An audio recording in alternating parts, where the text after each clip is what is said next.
communication between the on-court refs and the scores table is to blame for all the technical foul confusion. But what is clear here is that, Rick, the Warriors are still in control, but right now it's truly gut check time. Well, I have to think the Cavs have got their attention once again. Being up 3-0 in a series with the next game, obviously a celebration of a championship or return to championship for the Warriors. I'm sure they had to look a little ahead, but boy, that first quarter start by the Cavs reminded them quickly, and unfortunately for the Warriors and their fans, they weren't able to respond quickly enough. And so now the Cavs have life, and we know what they look like when they have life, especially when they're down 3-1. Well, it's a much different circumstance here, and we will head out to the Bay Area coming up a little later on in the show. Check in with Steve Smith, who's already on the ground for us. First, how the Cavs got back into the series. Well, surely they nearly broke the scoreboard by torching the Nets. But as Steve Kerr pointed out after the game, Cleveland also set the tone by hitting first. It benefited them tonight, for sure. I don't think they're necessarily a more physical team. But they were the aggressors. They came out, hit us first, and they deserve to win because of that physicality and aggressiveness. Doesn't mean things won't change in Game 5. So that makes you kind of believe that Steve Kerr thinks his team is capable of being the more physical team, just that on Friday night it was Cleveland who was. And truly, you look at all that was done here by the Cavs, everything went right.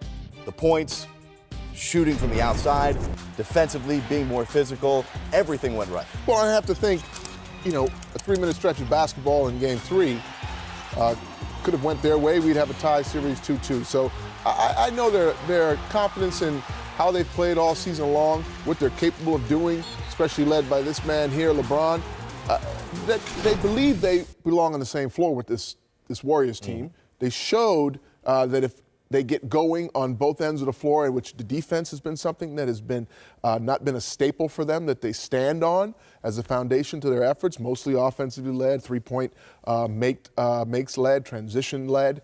But boy, did they play physical. Yeah, but is it sustainable, though? Because think about the mentality of a game that, for the most part, was in between about 13 and 20 points in favor of the Cavs, and you still never felt like it was truly over until Steve Kerr pulled his starters. Is that sustainable that you have to hit 23s to put away Golden State? Well, I've heard comments that some of the players thought that was weird to see the Cavs hit 20-plus, three-pointers. I'd say they've done that. They're capable of doing that. They showed they could do it in the most stress-filled environment at the NBA Finals, a closeout game. Now they go on the road. Can they carry it out on the road? Do they need another historic output to stay in this series? I don't think so. What I do think they have to recall on is how they won that championship last year with the physical play, with the defensive end of the floor, playing a huge role in the series. And yes, a lot went wrong for the Warriors last year, and it's a completely different year.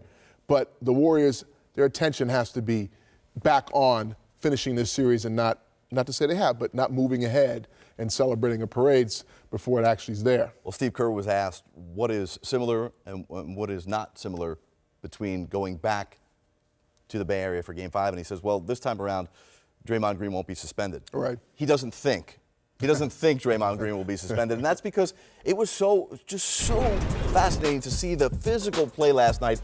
The jawing with the officials, the jawing with each other, Dante Jones from the bench with Kevin Durant, Draymond Green getting into it with guys, Kevin Durant eventually nose-to-nose with LeBron James. It was epic.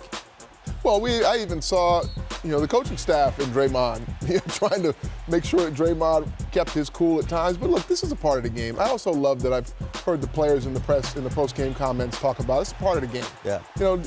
Talking and the emotions that come up. But at the same time, look, these plays lead to ejections. They lead to suspensions. If they get out of hand, the emotions flare up. We saw. How about the pace, though? The pace and tempo of the third quarter, where the Warriors have been so good this year. Yes. Well, look, I thought the Warriors were on their heels all night long in every aspect of the game.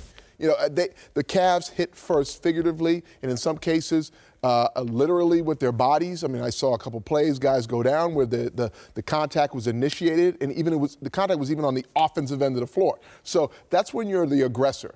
And the Warriors never got to the aggressive place. I always say you don't win a championship, you take a championship. And last night's game, the Cavs refused to have a championship taken from them on their floor, and I think the Warriors were trying to back into a celebration. Sure, and now instead of one day between game 3 and 4, you've got 2 days, which, even though there's travel involved, I got to think that would benefit LeBron and the Cavs. Yeah. Well, look, anytime there's 48 hours instead of 24, especially with hours of travel involved, you're going to get both teams fresh and ready to go. Now, the difference is there's going to be 20+ thousand people in that arena ready to go as well. And so they are on the road, and the Cavs are going to have to bring a lot of energy on their own. And remember, the title 2 years ago won by the Warriors at the Q, so these fans waiting for a celebration at the Bay Area, and that parking lot's going to be awesome at Oracle if they win it.